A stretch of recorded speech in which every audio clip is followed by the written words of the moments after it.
গভীর মনোযোগ। আল্লাহ রাসূলের সম্মান আল্লাহ অনেক বৃদ্ধি করে দিয়েছেন। এই দিকে আলোচনায় যাব না। আমার বাবারানি, আজকে নিয়ত করেছি আহলে বায়াতের উপরে, শুহাদায়ে কারবালার উপরে আলোচনা করব। কারণ আমি জানি এই বৈষ্ণবপুর গ্রাম আহলে বায়াতের প্রেমিক বেশি, আহলে বায়াতকে খুব মহব্বত করেন, ভালোবাসেন। এই আহলে বায়াতের একটু আলোচনা করে যাই। আমার বাবারানি, আহলে বায়াত কারা? আহলে বায়াত কারা একটু জানি। কুরআনুল কারীমের মধ্যে কি আসছে, হাদিসের মধ্যে কি আসছে, আল্লাহ রাব্বুল আলামিন আহলে বায়াত সম্পর্কে আল্লাহ তাআলা কি ইরশাদ করলেন? আল্লাহ তাআলা কুরআনুল কারীমের মধ্যে বললেন যে ইন্নামা ইউরিদুল্লাহু লিইউযহিবা আনকুমুর রিজসা আহলাল বাইতি ওয়া ইউতাহহিরুকুম তাতহীরা। আল্লাহ রাব্বুল আলামিন বললেন, নিশ্চয় আল্লাহ তাআলা আহলে বায়াত হতে পবিত্র, আল্লাহ তাআলা আহলে বায়াত হতে পঙ্কিলতা দূর করতে এবং তাদেরকে পরিপূর্ণ পবিত্র রাখতে চান। আল্লাহ তাআলা এই আহলে বায়াতকে পবিত্র ঘোষণা করলেন। আর কাউকে আল্লাহ তাআলা আহলে বায়াত ছাড়া আর কাউকে পবিত্র ঘোষণা করেন নাই। আল্লাহ তাআলা আহলে বায়াতের আহলে বায়াতের ব্যাপারে বলতেছেন, আল্লাহ তাআলা এই আহলে বায়াত থেকে পঙ্কিলতা দূর করতে চান। আল্লাহ তাআলা আহলে বায়াতকে পবিত্র করতে চান। এই জন্য আল্লাহ রাসূল সাল্লাল্লাহু আলাইহি ওয়াসাল্লাম একদিন কি করলেন? আল্লাহ রাসূল সাল্লাল্লাহু আলাইহি ওয়াসাল্লাম একদিন আল্লাহ রাসূল কি করলেন? একখানা কালো বর্ণের পশমি নকশি কম্বল গায়ে দিয়ে বের হলেন। আল্লাহ রাসূলের একটা পশমি কম্বল গায়ের মধ্যে দিয়ে বের হলেন। বের হওয়ার পরে আল্লাহ রাসূল সাল্লাল্লাহু আলাইহি ওয়াসাল্লাম এমন সময় হাসান ইবনে আলী রাদিয়াল্লাহু তাআলা আনহু সেখানে আসলে তিনি এই কম্বলের ভিতরে হাসান রাদিয়াল্লাহু তাআলা আনহুকে ঢুকাইয়া দিলেন। জোরে বলি সুবহানাল্লাহ। হযরত হাসান রাদিয়াল্লাহু তাআলা আনহুকে এই কম্বলের ভিতরে ঢুকাইয়া দিলেন। এরপরে আল্লাহ রাসূল সাল্লাল্লাহু আলাইহি ওয়াসাল্লাম দেখলেন ওইখানে হযরত হুসাইন রাদিয়াল্লাহু তাআলা আনহু আসলেন। হযরত হুসাইন রাদিয়াল্লাহু তাআলা আনহুকেও এই কম্বলের ভিতরে ঢুকাইয়া দিলেন। কম্বলের ভিতরে ঢোকানোর পরে এবার যখন মা ফাতেমা আসলেন, মা ফাতেমাকেও আল্লাহ রাসূল কম্বলের ভিতরে ঢুকাইয়া দিলেন। এরপরে মাওলা আলী শেরে খুদা উনি আসলেন। আসার পরে শেরে খুদাকেও আল্লাহর নবী রাহমাতুল লিল আলামিন এই কম্বলের ভিতরে আল্লাহর রাসূলে ঢুকায়া দিলেন। আল্লাহ রাসূল ঢুকায়া বলতেছেন, আল্লাহ গো আল্লাহ, যাদেরকে আপনি পবিত্র ঘোষণা করেছেন, যাদেরকে আপনি পবিত্র রাখতে চান, এরাই হলো আমার আহলে বায়াত। এই নবী রাহমাতুল লিল আলামিন সহ এই চারজনকে নিয়া আল্লাহ রাসূলকে নিয়া পাঁচজন, এদেরকে আল্লাহ রাসূল ডাক দিয়ে বলতেছেন, ইয়া রাব্বুল আলামিন, এরাই হলো আমার আহলে বায়াত, আমার আহলে বায়াত, আমার আহলে বায়াত। কেমন মহব্বত করতেন হাসান এবং হুসাইনকে, মা ফাতেমাকে, হযরত আলী রাদিয়াল্লাহু তাআলা আনহুকে কেমন ভালোবাসতেন।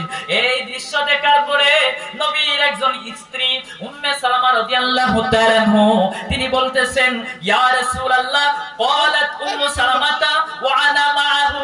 আল্লাহ রাসূলকে এই উম্মে সালামা কয়, ইয়া রাসূলুল্লাহ, আপনি হযরত হাসানকে কম্বলের ভিতরে ঢুকাইলেন, হযরত হুসাইনকে কম্বলের ভিতরে ঢুকাইলেন, মাওলা আলীকে আপনি কম্বলের ভিতরে ঢুকাইলেন, ইয়া রাসূলুল্লাহ, মা ফাতেমাকে কম্বলের ভিতরে ঢুকাই আপনি বললেন এরা আপনার আহলে বায়াত। ইয়া রাসূলুল্লাহ, নবী গো, ওয়া আনা মাআহুম, আমি তাদের সঙ্গী হতে চাই। ইয়া রাসূলুল্লাহ, ক্বালা আনতি আলা মাকানিকি ওয়া আনতি লা খায়র।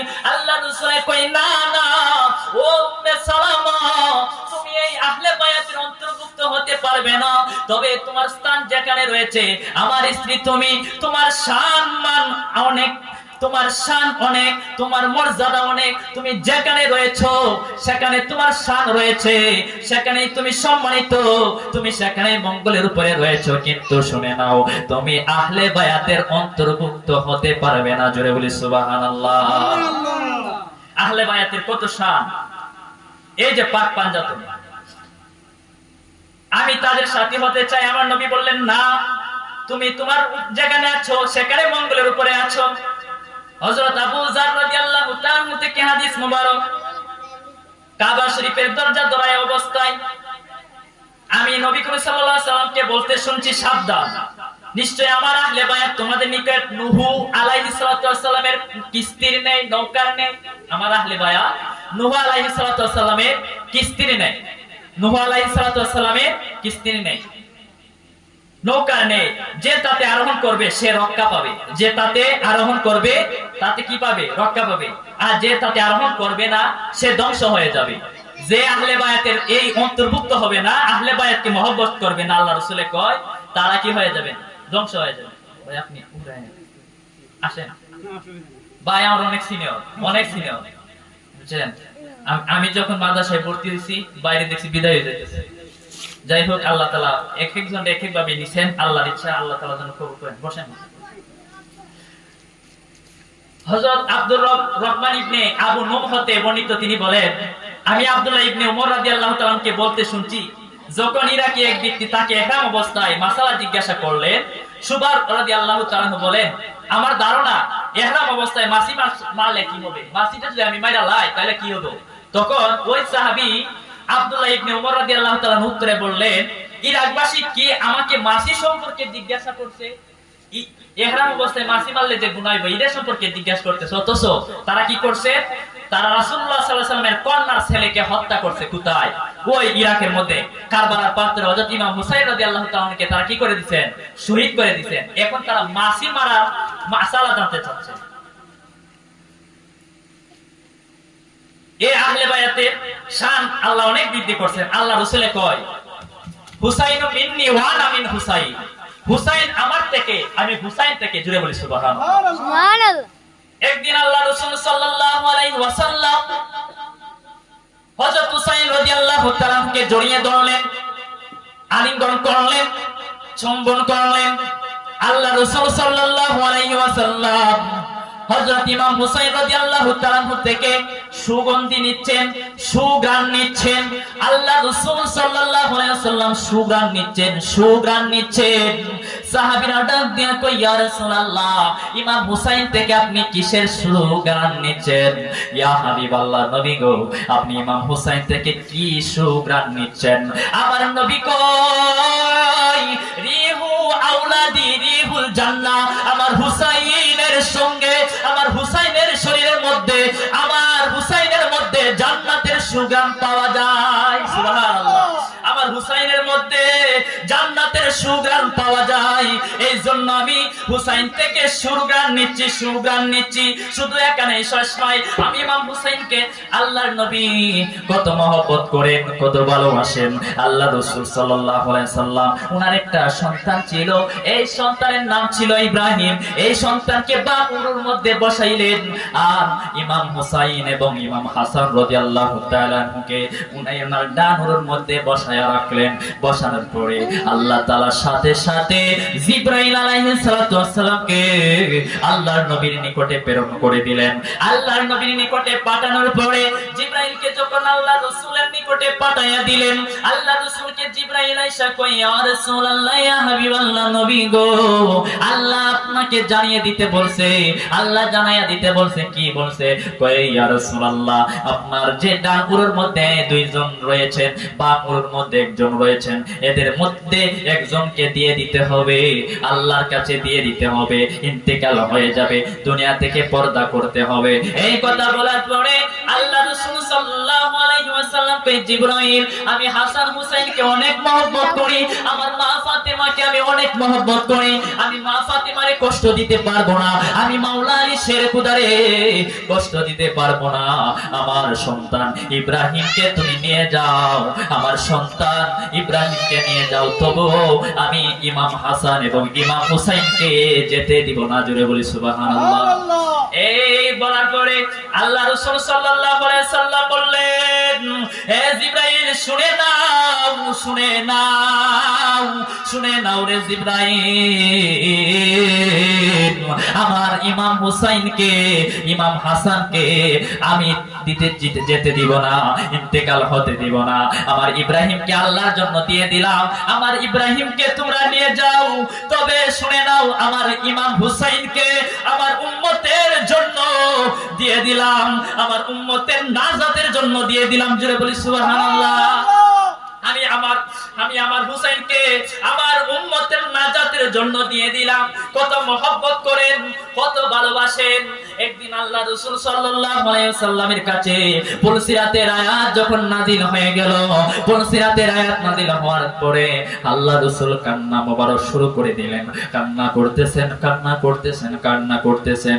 কেন না পুলসিরাতের রাস্তা ৩০,০০০ বছরের রাস্তা হবে। পুলসিরাতের রাস্তা এত লম্বা, ৩০,০০০ বছর লেগে যাবে এই রাস্তাটা পার হতে।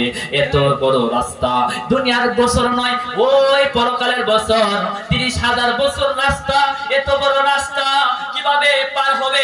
উম্মত গুলা কিভাবে নাজাত পাবে? চিন্তায় আল্লাহ রাসূল কাতর হয়ে যাচ্ছেন। আল্লাহ রাসূল চিন্তা ভাবনা করতেছেন কিভাবে আমার গুনাহগার উম্মত পুলসিরাতের পর পার হবে। এই চিন্তা ভাবনা কইরা আল্লাহ রাসূল কান্দে, আল্লাহ রাসূল কান্দে। হযরত আবু বকর সহ সমস্ত সাহাবায়ে কেরাম আল্লাহ রাসূল সাল্লাল্লাহু আলাইহি সাল্লামকে সান্ত্বনা দেয়, সান্ত্বনা দেয়। কিন্তু আল্লাহ রাসূল কান্না মোবারক থামায় না, আল্লাহ রাসূল কান্না মোবারক থামায় না। হযরত নবী করিম সাল্লাল্লাহু আলাইহি ওয়াসাল্লাম কান্না মোবারক থামায় না। এবার হযরত আবু বকর কয়, বুঝছি এনাকে আমরা থামাইতে পারবো না। আল্লাহ রাসূল উম্মতের ব্যথায় কান্দে, এইভাবে থামানো যাবে না, একটা কাজ করতে হবে। এবার আসো আমরা মা ফাতেমাকে নিয়ে আসি, মাওলা আলীকে নিয়ে আসি, হযরত হাসান হযরত হুসাইনকে নিয়ে আসি, যাদেরকে না দেখে আল্লাহ রাসূল থাকতে পারে না। তারা যদি আল্লাহ রাসূলের কাছে আসে, হয়তো আল্লাহ রাসূল কান্না মোবারক থামায়া দিতে পারে। কথা মতো কাজ তারা আপনাদেরকে নিয়ে আসলেন।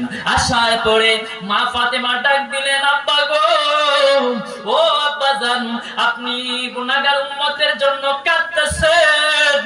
ও আব্বা জান, আপনারে আমি জানাইয়া দিতে চাই, আপনি যে উম্মতের জন্য পাগল, ও মায়ার নবী, দয়ার নবী, ইয়া রাসূলুল্লাহ, ইয়া হাবিবাল্লাহ নবী গো, যে উম্মতের জন্য আপনি গুনাহগার উম্মতের জন্য কান্নাকাটি করতেছেন, এই উম্মতকে পার করার দায়িত্ব আমি মা ফাতেমা নিয়ে নিলাম। জোরে বলি সুবহানাল্লাহ।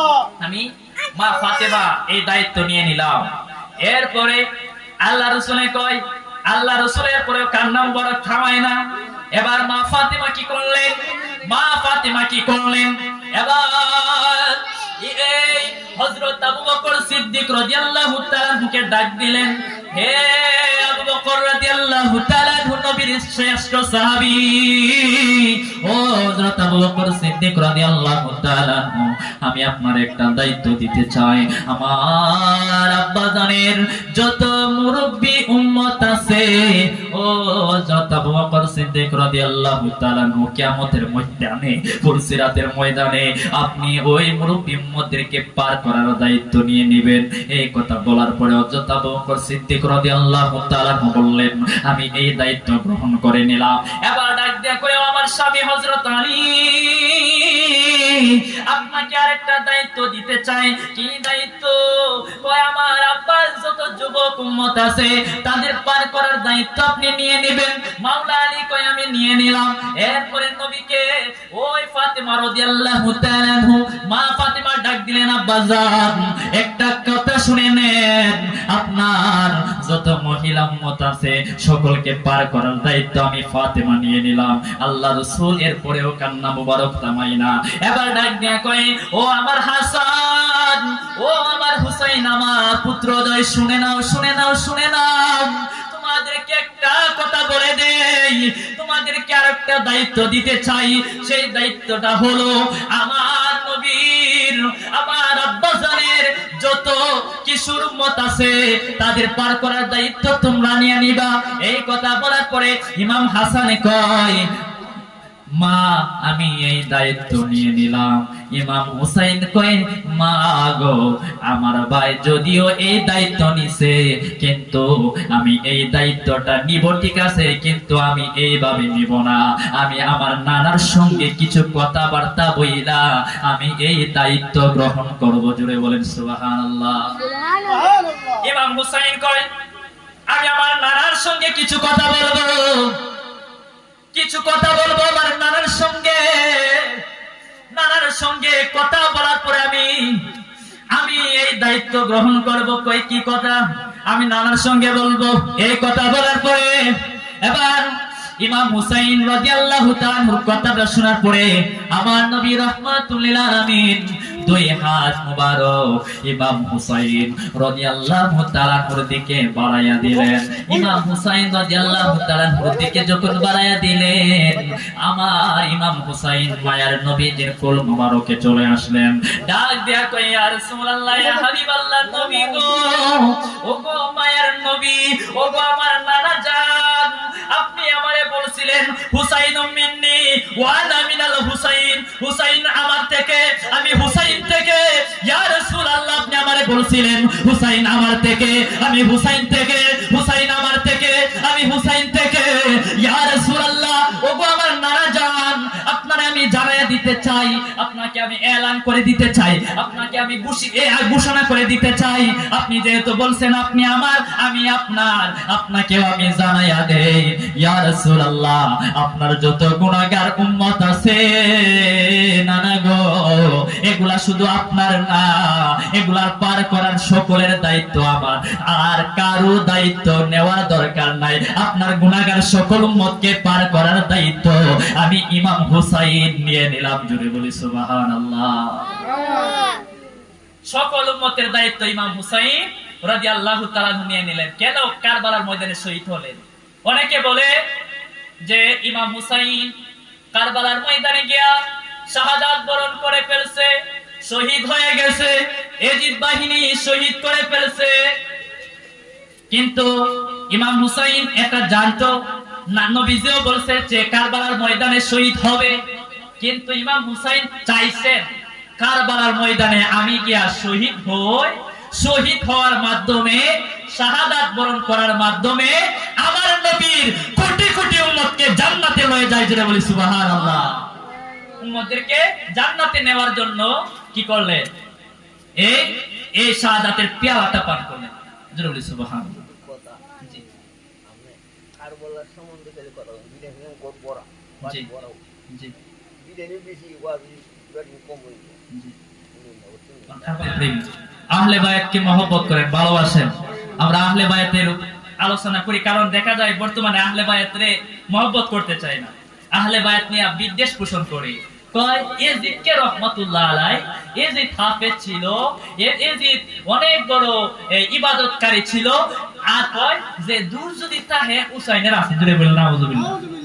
হ্যাঁ, আল বেদায়া ওয়ান নিহায়া কিতাবের মধ্যে আসছে ইয়াজিদ হইল মদকুর, ইয়াজিদ হইল জিনাকুর, ইয়াজিদ এই বিভিন্ন ভাবে সে বানর ফালতো ফাইলা সারা এগুলারে কি করছে, জানাজা কইরা সে কবর দিছে। এরপরে মদিনা শরীফ এই নারী নির্যাতন চালাইছে অনেক ভাবে, এত বড় মদকুর আর কেউ ছিল। এরপরে ইমাম হুসাইন রাদিয়াল্লাহু তাআলা আনহু, ইমাম হুসাইন রাদিয়াল্লাহু তাআলা কি করছেন? শহীদ কইরা দিবেন। এরপরে তারা কয় যে ইমাম এই যদি দোষটাকে হুসাইনের ছিল, এই যে দোষ চলে না। জোরে বলি নাউযুবিল্লাহ। কেউ যদি ওদের কষ্ট দেয় যেন আমায় কষ্ট দেয়। নবী বলেন কেউ যদি ওদের কষ্ট দেয় যেন আমায় কষ্ট দেয়।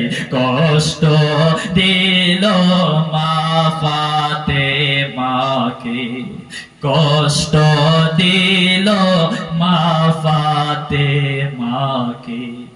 কেউ যদি ওদের কষ্ট দেয় যেন আমায় কষ্ট দেয়। কেউ যদি ওদের কষ্ট দেয় যেন আমায় কষ্ট দেয়। কষ্ট দিল মা ফাতেমাকে, কষ্ট দিল মা ফাতেমাকে। জান্নাতের সরদার যারা শহীদ করলো কাহারা, জান্নাতের সরদার যারা শহীদ করলো কাহারা। বুঝবি তো হাসরের বেলায় বুঝবি তোরা হাসরের বেলায় কেউ যদি ওদের কষ্ট দেয় যেন আমায় কষ্ট দেয় কেউ যদি ওদের কষ্ট দেয় যেন আমায় কষ্ট দেয় কষ্ট দিল মা ফাতেমাকে কষ্ট দিল মা ফাতেমাকে হযরত হাসান বিষকে গেলেন নানার দরবারে সইতে পারি না ব্যথা রে আমার বাবারা রে এই ইমাম হুসাইন রাদিয়াল্লাহু তাআলা কে আল্লাহর নবী কত ভালোবাসেন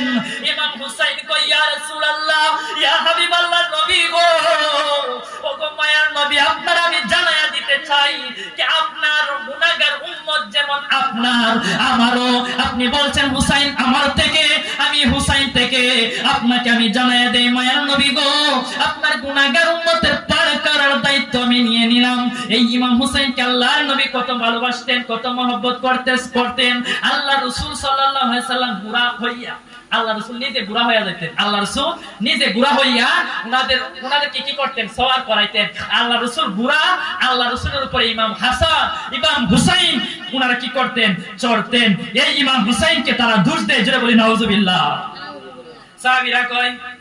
সাহাবীরা কয় এই ইমাম হাসান ইমাম হুসাইন কত সুন্দর একটা বাহনের উপরে উঠছে এই কথা বলার পরে আল্লাহ রাসূল কয় যারা এই ঘোড়ার উপরে উঠছে তারাও তো কত উত্তম তারা তো উত্তম না এমন না যে ঘোড়াটা উঠছে সেটাও উত্তম যে ঘোড়ার মধ্যে সওয়ারি গুলা তারাও উত্তম জোরে বলি সুবহানাল্লাহ কত শান কত আমাদের জন্য ইমাম হুসাইন নিজের জীবন বিলাইয়া দিলেন শাহাদাত হয়ে গেলেন শুধু এখানেই শেষ নয় ইমাম হুসাইন রাদিয়াল্লাহু তাআলা আনহু কারবালার ময়দানে চলে গেলেন কারবালার ময়দানে যাওয়ার আগে ওনার কাছে অনেকগুলা চিঠি দিলেন ওনাকে কুফা থেকে অনেকগুলা চিঠি দেওয়ার পরে উনি যাওয়ার ইচ্ছা পোষণ যখন করলেন মুসলিম বিল আকিল আসলেন আসার পরে তিনি বলতেছেন ভাই আমি আগে যাব গিয়ে দেখি কুফার পরিস্থিতি কেমন এরপর আপনি যাবেন এর আগে আপনি যাইতে পারবেন না কত মহব্বত করে কত ভালোবাসেন এখানে আরো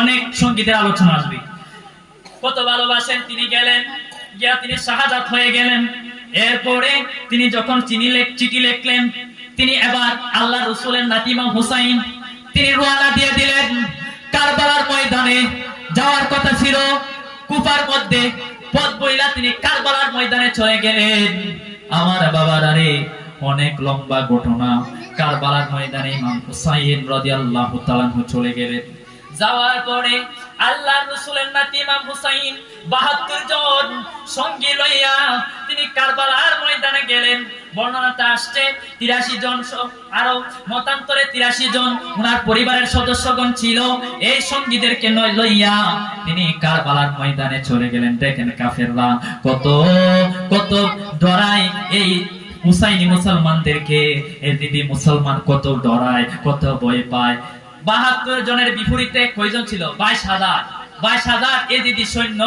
তারা পাঠাইয়া দিছে ইমাম হুসাইনের এই কাফেলাকে শেষ করার জন্য 22,000 একজন দুইজন নয় 22,000 তারা বুঝতে পারছে 72 জন যদিও হয় কিন্তু তাদের ভিতরে রয়েছে হকপন্থীদের রক্ত তাদের ভিতরে রয়েছে মাওলা আলীর রক্ত তারা হলেন সঠিক দল 22,000 সৈন্য দিয়েও তাদের সাথে পারা যাবে না এরা এইরকম বই করত 72 জন রে মারলে কি এত জন লাগে যাই হোক ইমাম হুসাইন রাদিয়াল্লাহু তাআলা কারবালার ময়দানে চলে গেলেন যাওয়ার পরে তিনি হুর বিন ইয়াজিদের সঙ্গে দেখা হওয়ার পরে এবার তিনি হুর বিন ইয়াজিদে বলতেছেন যে এই ইমাম হুসাইন রাদিয়াল্লাহু তাআলা আপনাকে দুইটা অফার দিচ্ছি একটা হলো আপনি ইয়াজিদের হাতে বায়াত গ্রহণ করবেন দ্বিতীয়টা হলো ইয়াজিদের হাতে বায়াত না গ্রহণ করলে আপনি আমাদের সাথে যুদ্ধ করতে হবে ইমাম হুসাইন কয় আমরা শান্তিপ্রিয় মানুষ আমরা নবীজির আওলাদ হযরত মুহাম্মদ সাল্লাল্লাহু আলাইহি সাল্লামের আওলাদ, আমাদের মধ্যে নবীজির রক্ত, আমার মধ্যে শেরে খুদার রক্ত। এজিদ একজন পাপিষ্ট লোক, এজিদ হলো মদ পানকারী, জিনাকারী, যে অহরহ নারী নির্যাতন করাচ্ছে, তার কাছে আমরা বায়াত গ্রহণ করতে পারি না, আবার আমরা যুদ্ধ করতে পারি না। আমরা তো বিনা কারণে কারো উপর কাউরে আক্রমণ করতে পারি না, আমরা কাউরে আক্রমণ করব না। এই কথা বলার পরে এবার ইমাম হুসাইন রাদিয়াল্লাহু তাআলা হুর বিন ইয়াজিদকে বলতেছেন, হে হুর বিন ইয়াজিদ, আমাদের দোষ কোথায়? আমি যাইতেছিলাম কুফার মধ্যে, কুফার লোকেরা আমাকে চিঠির মধ্যে লিখছে, আমি যদি না যাই তারা অন্য জায়গার মধ্যে ইয়াজিদের কাছে বায়াত গ্রহণ করবে, আর কাল কিয়ামতের ময়দানে নবীর কাছে নালিশ দিবে, নানার কাছে নালিশ দিবে। ইমাম হুসাইনের কাছে আমরা বায়াত হইতে চাইছিলাম, ইমাম হুসাইন আসে নাই, এই জন্য আমরা ইয়াজিদের কাছে বায়াত গ্রহণ করে ফেলেছি। এই কথা শোনার পরে আমি তো আর থাকতে পারি না, আমি তাড়াতাড়ি করে কুফার উদ্দেশ্যে রওনা দিলাম, পথ বলে আমি এখানে চলে আসছি। এই কথা বলার পরে হুর বিন ইয়াজিদ কয়, ঠিক আছে, তো কথা তো সত্য, আপনার তো কোনো দোষ নাই, তবে আপনাকে আরেকটা অফার দিচ্ছি, একটা কাজ করেন, আপনার সৈন্যগুলাকে নিয়ে আপনি চলে যান, এখান থেকে আপনি চলে যান, আপনার এই সঙ্গীগুলাকে নিয়ে আপনি চলে যান। আল্লাহ রাসূলের নাতি ইমাম হুসাইন এবার ওনার সঙ্গীদেরকে লইয়া তিনি কি করলেন, চলে যাবেন। সারা রাত ঘোরাফেরা করতেছেন, হাঁটতেছেন। যখন রাত্রটা শেষ হয়ে গেল, ইমাম হুসাইন দেখতে পেলেন যে জায়গা থেকে ওনারা রওনা দিছিলেন, এই জায়গার মধ্যে আবার ওনারা চলে আসলেন। এই কার্য হওয়ার পরে ইমাম হুসাইন কই, বুঝতে পারছি এটাই হলো কারবালার ময়দান, আর যাওয়ার সুযোগ নাই।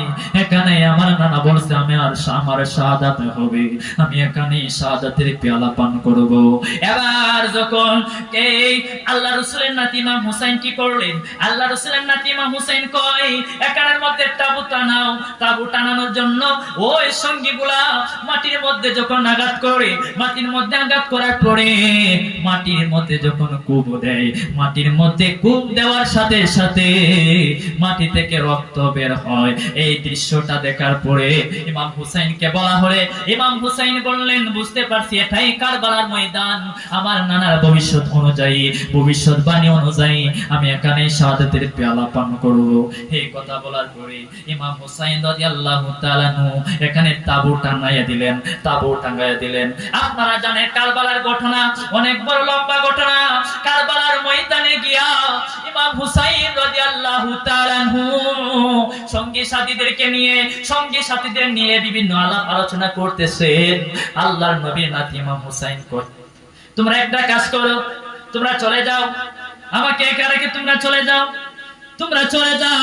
তোমাদের জীবনটা তো বেঁচে যাবে। এই কথা বলার পরে ইমাম হুসাইনকে কত মহব্বত করেন ওই সকল মানুষরা, ওই সকল লোকেরা, ওই সকল সঙ্গীরা কত ভালোবাসেন। ডাক দিয়ে কয়, ও ইমাম হুসাইন,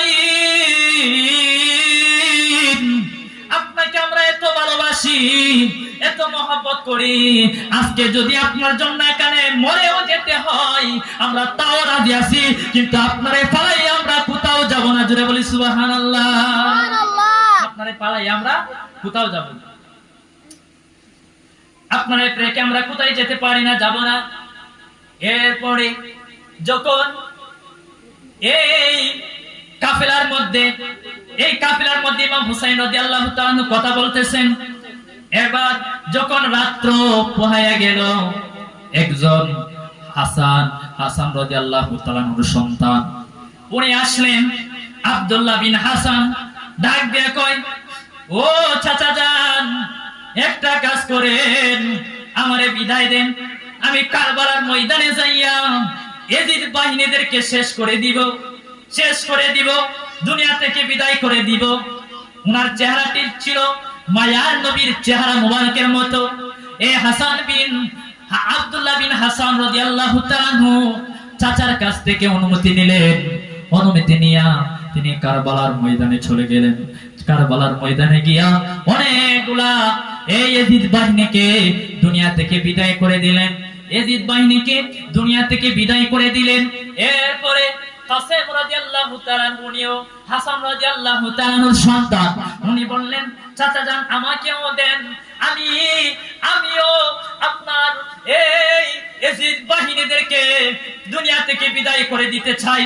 হাসান রাদিয়াল্লাহু তাআলার এই সন্তান কাসেম রাদিয়াল্লাহু তাআলা কারবালার ময়দানে গিয়া অনেকগুলা সৈন্যকে কুচুকাটা করে দুনিয়া থেকে বিদায় করে নিজে শাহাদাতের পেয়ালা পান করলেন। এরপরে এইরকম ভাবে আল্লাহর নবীর নাতি ইমাম হুসাইন রাদিয়াল্লাহু তাআলার সন্তান আলী আকবর আসলেন। আলী আকবর আয়েশা ডাক দিয়া কই আব্বা জান অনুমতি দেন, আমি এখন যুদ্ধে যাব, আমি যুদ্ধে যাইয়া এই সকল ইয়াজিদ বাহিনীকে দুনিয়া থেকে বিতাড়িত করে দিব, দুনিয়া থেকে শেষ করে দিব। আলী আকবর এবার কি করলেন, মায়ার নবীর থেকে অনুমতি নিলেন। উনার চেহারাও নূর নবী হযরত মুহাম্মদ সাল্লাল্লাহু আলাইহি সাল্লামের চেহারা মুবারকের মতো ছিল। এই নূর নবীর কাছে নূর নবী রাহমাতান লিল আলামিন থেকে আলী আকবর অনুমতি নিয়ে কি করলেন, কারবালার ময়দানে চলে গেলেন। যাওয়ার পরে ওনার পরিচয় উনি তুলে ধরলেন কিভাবে, তিনি বলতেছেন আনা আলী ইবনে হুসাইন, আনা আলী ইবনে হুসাইন ইবনে আলী, আমি আলী হুসাইন ইবনে আলী, আমি হুসাইনের পুত্র, আমি আলীর পুত্র, আলীর নাতি। প্রথমে বলতেছেন আলী আকবর বলে না, তিনি বলতেছেন আনা আলী, যেটা বলে সুবহানাল্লাহ, আনা আলী, আনা হুসাইন ইবনে আলী ইবনে হুসাইন। এই কথা বলার পরে উনার পরিচয় দিলেন। দেওয়ার পরে এবার ওই আমর বিন সাদ, এই ইয়াজিদ বাহিনীর সেনাপতি, ইয়াজিদ বাহিনীর মেয়ে, তিনি বলতেছেন যে আলী আকবরের মাথা দ্বিখণ্ডিত করতে পারবে তারে মুসলের রাজ্য প্রদান করা হবে। এই আমর বিন সাদ ইয়াজিদ বাহিনীর সর্দার যখন বললেন যে তাকে মুসলের রাজ্য দেওয়া হবে, তাকে অনেক বড় ধন সম্পত্তির মালিক বানানো হবে, তারেক বিন শীশ নামে একটা বড় পালোয়ান ইয়াজিদ বাহিনীর মধ্যে একটা বড় পালোয়ান ডাক দিয়া কয় আমি এই মুহূর্তে এই আলী আকবরের মাথাটা দ্বিখণ্ডিত করে দুনিয়া থেকে তাকে বিদায় করে দিচ্ছি। জোরে কই নাউযুবিল্লাহ। নাও এই কি করে আলী আকবরকে দুনিয়া থেকে বিদায় করে দিচ্ছি। এই কথা বলার পরে আলী আকবর ডাক দিয়ে কই হে তারেক বিন শীশ, কার সামনে কি কথা বলতেছো, কার সামনে কি কথা বলতেছো জানো না রে, আমি শেরে খুদার আওলাদ, আমার সামনে আসো। পালোয়ান যদি তুমি হয়ে থাকো, বীর পালোয়ান যদি হয়ে থাকো, আমার সামনে আসো। হে আলী আকবরের সামনে আসো, হে তারেক বিন শীশ আমার সামনে আসো রে। এই কথা বলার পরে তারেক বিন শীশ এমন ভাবে ইমাম হুসাইন রাদিয়াল্লাহু তাআলার সন্তান আলী আকবরের নিকটে আসলেন।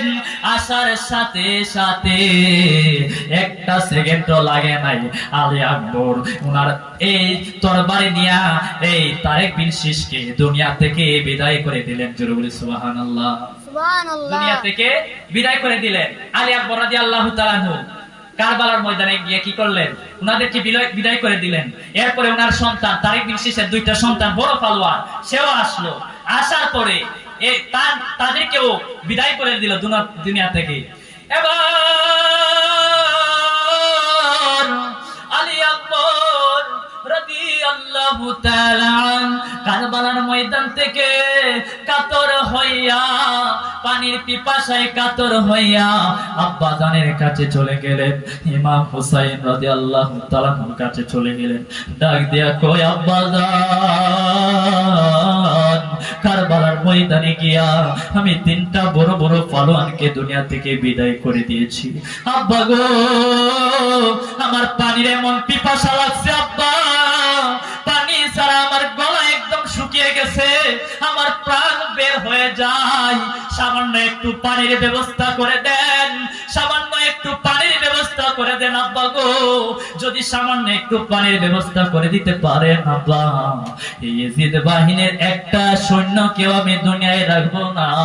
ইমাম হুসাইন কয় আব্বা রে, পানির জন্য আমার সৈন্যগুলা দুনিয়া থেকে চলে যাচ্ছে, আমার সাথীগুলা এই পানির পিপাসায় কাতর হইয়া, পানির জন্যই তো আজকে এই কারবালা, পানির জন্যই তো আমার এই সঙ্গীগুলা শাহাদাত বরণ করতেছে, আমাদের কাছে তো কোনো পানি নাই আব্বা রে।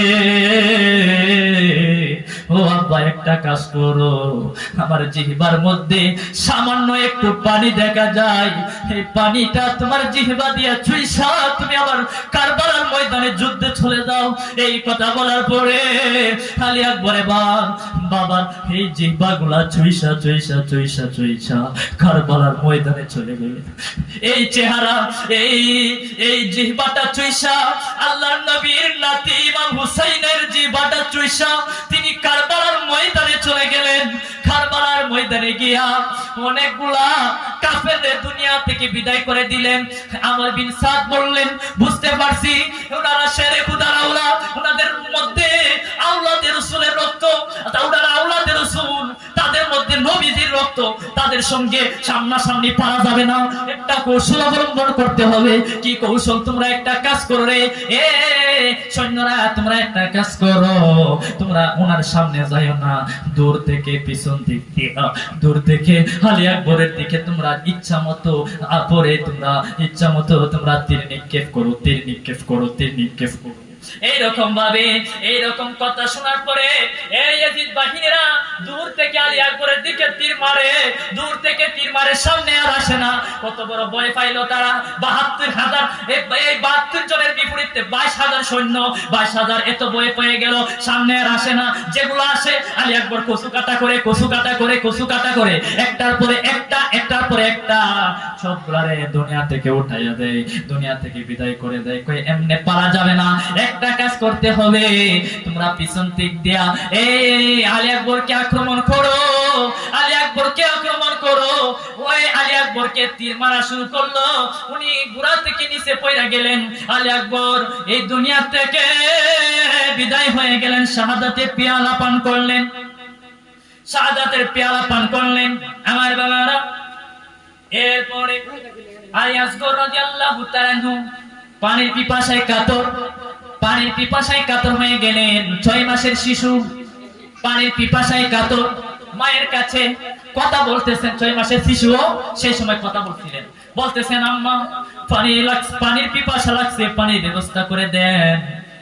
দুধ পর্যন্ত শুকায় গেছে, মায়ের স্তনের দুধ পর্যন্ত শুকায় গেছে। ফোরাত নদীর পানির কারণে পানি না খাওয়ার কারণে ইমাম আলী আসগর মারা যায়। আমার বাবারা, তবে এখানে একটা কথা বলে দেই, আল্লাহ রাসূল সাল্লাল্লাহু আলাইহি সাল্লামের নাতি ইমাম হুসাইন, যিনারা যা চাইতেন আল্লাহ তা দিতে প্রস্তুত। কথা বলেন ঠিক না বেঠিক? যা চাইতেন তা দিতে আল্লাহ প্রস্তুত, আল্লাহ তা দিতে প্রস্তুত। ইমাম হুসাইন খালি যদি কইতেন আল্লাহ কারবালার ময়দানে আমার আওলাদগণ পানির পিপাসায় মারা যায়, এই ফুরাত নদীর পুল তারা ঘেরাও করে রাখছে, ফুরাত নদীটারে ঘেরাও করে রাখতেছে, আমরা তো পানি পাইতেছি না, আমরা এখন কি করব? আল্লাহ গো, আপনি একটু পানির ব্যবস্থা করে দেন। ইমাম হুসাইন যদি এই রকম একটু আল্লাহকে বলতেন, আল্লাহ প্রয়োজনে বৃষ্টির ব্যবস্থা করে দিত, প্রয়োজনে ঝর্ণার ব্যবস্থা করে দিত, প্রয়োজনে মাটির তল থেকে আল্লাহ পানির ব্যবস্থা করে দিত। কথা বলেন ঠিক না বেঠে? যখন মা হাজেরা আলাইহিস সালাতু ওয়াস সালামের সন্তান এই ইসমাইল আলাইহিস সালাতু ওয়াস সালামকে নিয়ে এই ইসমাইল আলাইহিস সালাতু ওয়াস সালামকে পানি খাওয়ানোর জন্য কি করলেন? মা হাজেরা দোয়াদুরি করলেন, 7 বার প্রদক্ষিণ করলেন, সাই করলেন সাফা মারওয়ার মধ্যে, 7 বার এইদিকে যায় ওইদিকে যায়, এইদিকে যায় ওইদিকে যায়। যখন প্রদক্ষিণ করলেন, করার পরে 7 বারের মাথায় আয়েশা দেখে ইসমাইল আলাইহিস সালাতু ওয়াস সালামের পায়ের পদধূলির মধ্যে, পদধূলির পদের তলে, পায়ের তলে আল্লাহ কূপের ব্যবস্থা করে দিয়েছে। জোরে বলি সুবহানাল্লাহ। এই যে জমজমের কূপের ব্যবস্থা করে দিয়েছে কিনা ইসমাইল আলাইহিস সালাতু ওয়াস সালামকে। আর যে হুসাইনকে আল্লাহ ভালোবাসেন, যে হুসাইনকে আল্লাহ জান্নাত থেকে পোশাক পাঠায়, যে হুসাইনকে কষ্ট দিলে আল্লাহ নিজেও কষ্ট পায়, এই হুসাইন যদি বলতেন আল্লাহ একটু পানির ব্যবস্থা করে দেন। আল্লাহ অবশ্যই পানির ব্যবস্থা করে দিতেন, কিন্তু ইমাম হুসাইন চাইছেন আমি কারবালার ময়দানে যাই, আমার সঙ্গীদেরকে নিয়ে কারবালার ময়দানে গিয়া আমরা সহ সবাই শাহাদাত বরণ করি। এই শাহাদাত বরণের মাধ্যমে, শাহাদাতের পেয়ালা পান করার মাধ্যমে আমার নানার কোটি কোটি উম্মতদেরকে কাল কিয়ামতের ময়দানে যেন নাজাতের ব্যবস্থা করে দিতে পারি। জোরে বলি সুবহানাল্লাহ। এই জন্য চাইছেন, এই জন্য ওনারা মৃত্যুর ভয় করে নাই, মৃত্যুর পরোয়া করে নাই। ও নবীর প্রেমিকেরা দিশেহারা মরণের ভয় করে না, প্রেম তো মরে না। ও নবীর প্রেমিকেরা দিশেহারা মরণের ভয় করে না, প্রেম তো মরে না। পোরাতে নদীর পানি রে বন্ধ করে দিল রে, কাছে যেতে দিল না সে তাই, কাছে যেতে দিল না সে তাই। পশু পাখি খাইল কেহ বাধা না দিল, পশু পাখি খাইল কেহ বাধা না দিল, বাধা শুধু হুসাইনের বেলায়, বাধা শুধু আছে গরের বেলায়। কত পশু পাখি কাক পর্যন্ত কত প্রাণী পানি পান করছে ফুরাত নদী থেকে, কিন্তু হুসাইন রাদিয়াল্লাহু তাআলা পরিবারকে পানি দিছে না, পানি দিছে না। কত নিষ্ঠুর ভাবে তারা উনাদেরকে শাহাদাত বরণ করছে, শাহাদাত করাইছেন। পোরাতে নদীর পানি রে বন্ধ করে দিল রে, কাছে যেতে দিল না সে তাই, কাছে যেতে দিল না সে তাই। পশু পাখি খাইল কেহ বাধা না দিল, পশু পাখি খাইল কেহ বাধা না দিল, বাধা শুধু আছে গরের বেলায়, বাধা শুধু হুসাইনের বেলায়। শহর বানু ডেকে কয় আলী আসগর মারা যায়, একটু পানি আনলে ভালো হয়। শহর বানু ডেকে কয় আলী আসগর মারা যায়, একটু পানি আনলে ভালো হয়। হুসাইন কই শহর বানু রে তাদের ভিতর মায়া নাই রে, হুসাইন কই শহর বানু রে তাদের ভিতর মায়া নাই রে। পানি তো দিবে না মনে হয়, পানি তো দিবে না মনে হয়। মা তো সন্তানরে অনেক বেশি ভালোবাসে, মা এই কথা মানে না।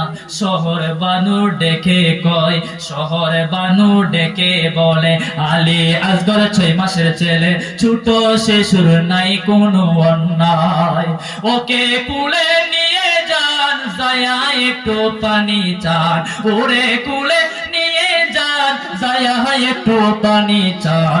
আসগর মরে পানির পিপাসায়, আসগর মরে পানির পিপাসায়।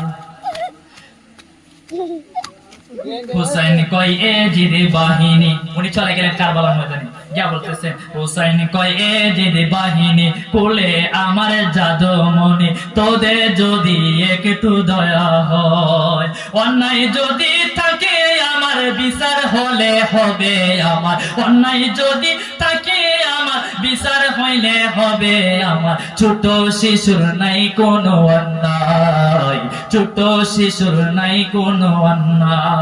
ইমাম হুসাইন কারবালার ময়দানে গিয়া এই ফুরাত নদীর পানি দেখায় দেখায় কয় এই পানি পাকিয়ে খায়, এই পানি পশুয়ে খায়, পানি সৃষ্টি নানা রুসিলায়, পানি সৃষ্টি নানা রুসিলায়। আমরা নানা আওলাদেরা পানির পিপাসার দ্বারা, আমরা নানা আওলাদেরা পানির পিপাসার নারা চটপটে চটপটে করে কলিজা, চটপটে চটপটে করে কলিজা। এক দস্যু আসিয়া কয় তোমার ছেলের চেহারা প্রায় নবীজির চেহারা মনে হয়। বলতেছে এই ইয়াজিদ বাহিনী একজনে কয় তোমার এই পুত্রের চেহারাটা এমন এমন এক চেহারা যেটা দেখলে মনে হয় নবীজির এই চেহারা। একটু কাজ করো, তোমার ছেলেটার একটু হাসাইনোর চেষ্টা করো, দেখি তোমার ছেলের হাসিটা কত সুন্দর লাগে। একটু হাসাইতে চেষ্টা করো, সাদে জেগেছে আমার বড় হাসি দেখবো ওরে চেহারায়। ইমাম হুসাইন চেষ্টা করে ছেলের মুখে হাসি নাই রে, পানির জন্য মুখ শুকিয়ে যায়, পানির জন্য কলিজা ফেটে যায়। সামান্য একটু হা করিল, এমনি করে তীরে মারিল। আলী আসগর সামান্য একটু যখন হা করলো, সামান্য একটু হা করিল, এমনি করে তীর মারিল। তীর ঢুকিল আজগরের গলায়, তীর ঢুকিল আজগরের গলায়। ছোড়াতে নদীর পানি রে বন্ধ করে দিল রে, কাছে যেতে দিল না সে তার, কাছে যেতে দিল না সে তার। একটুখানি নাড়া দিয়া গেল আসগর শহীদ হইয়া। ইমাম হুসাইন কিমাই গিয়া কয়, ইমাম কই শহর বানুরে আসগর পানি কাবে না রে, ইমাম কই শহর বানুরে আসগর পানি কাবে না রে। আমাদেরকে ছেড়ে চলে যায়, আমাদেরকে ছেড়ে চলে যায়। 6 মাসের সন্তানকেও তারা শহীদ করে দিলেন, শহীদ করে দিলেন, শহীদ করে দিলেন। এ আমার বাবাজিরা রে, এ বষ্টপুরের আহলে বায়াতের প্রেমিকরা, ইমাম হুসাইন রাদিয়াল্লাহু তাআলা আনহু ওনার শিবিরের মধ্যে রাত্রির বেলায় তিনি কি করলেন? নারায়ে তাকবীর, আল্লাহু আকবার, নারায়ে রিসালাত, ইয়া রাসূলুল্লাহ, নারায়ে রিসালাত। হযরত মাওলানা আপনাদের এলাকার পীর সাহেব যিনি আসাদ আলী পীর সাহেব, সকলে বলেন মারহাবা।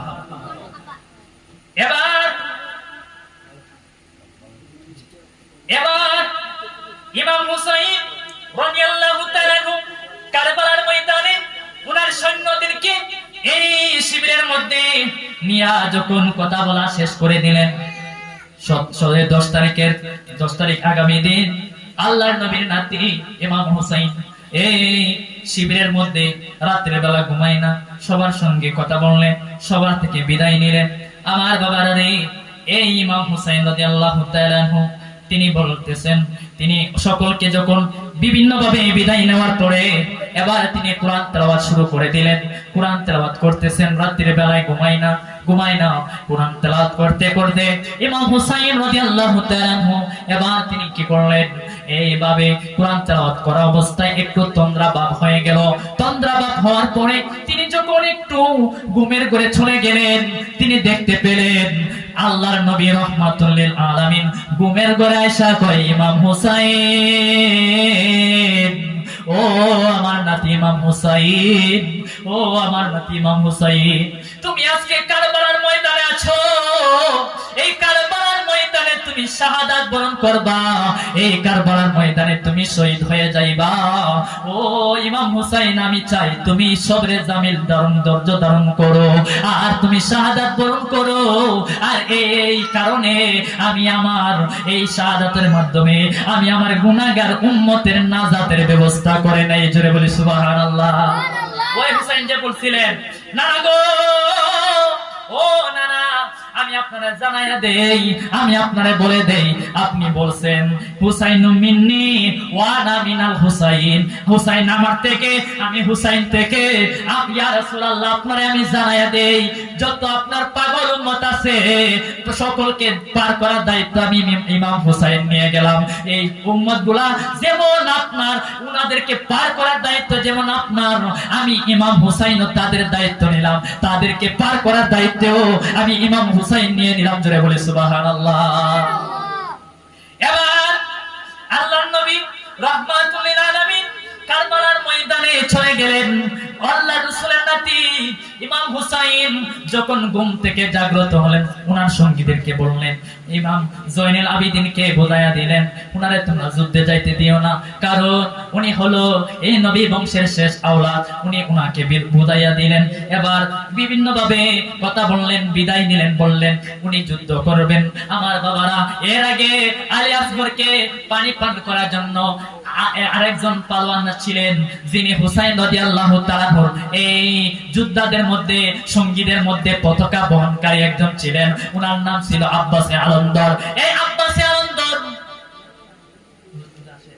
নারায়ে তাকবীর, নারায়ে রিসালাত, হুজুর কিবলার আগমন, হুজুর কিবলার আগমন বস্তুপুরের পক্ষ থেকে, বস্তুপুরের পক্ষ থেকে নারায়ে তাকবীর, নারায়ে রিসালাত, নারায়ে রিসালাত, হুজুর কিবলার আগমন, হুজুর কিবলার আগমন, নারায়ে তাকবীর।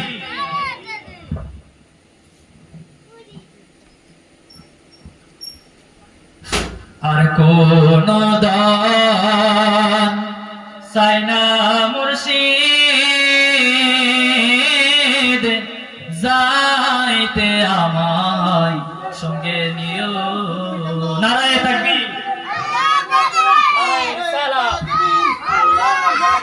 নারায়ে রিসালাত, হুজুর কিবলার আগমন, হুজুর কিবলার আগমন, খলিফুরে হুজুরের আগমন।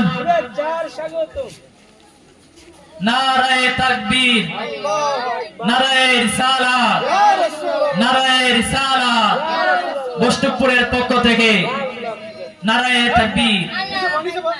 আলহামদুলিল্লাহ, যারা যারা এখনো আপনারা বাহিরে আছেন, আপনারা অতি দ্রুত আজকের মাহফিলে চলে আসুন।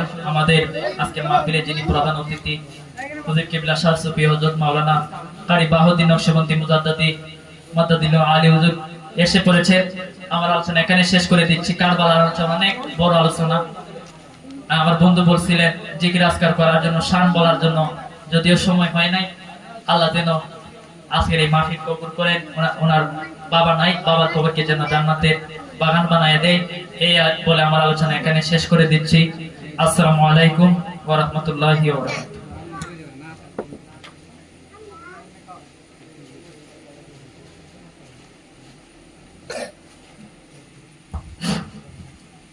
হ্যালো।